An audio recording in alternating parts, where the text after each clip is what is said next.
So the next section to do sketching or learning how to sketch is to do something called thick and thin line enhancement.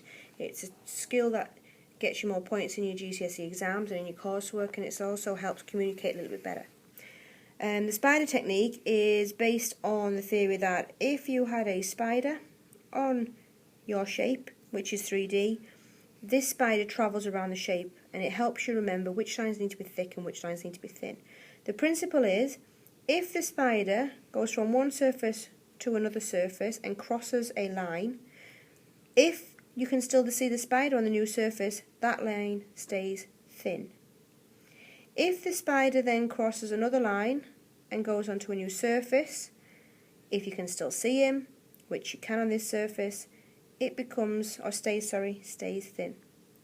Now spider then goes over this line and onto the underside surface. Now it can no longer be seen. That line, or those lines, become thick. I'm using a really exaggerated pen so it's really easy for you to see. Eventually you'll be able to do it without actually drawing the arrows on. So if the spider is over here and he crosses this surface, this line onto the surface, again he disappears. If he disappears, it becomes a thick line. And the principle is all the way around is thick. And the interior lines stay thin. But there are some exceptions. I'll just repeat that again on more complex shapes over here.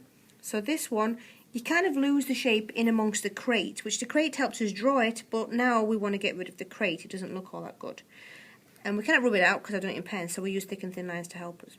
So again, the principle is you go all the way around the outside of a shape where the spider disappears and that becomes thick. And there you go, you can see it much clearer. And you can, if you want to, just take your pen and just kind of go over a little bit thicker so you can see them.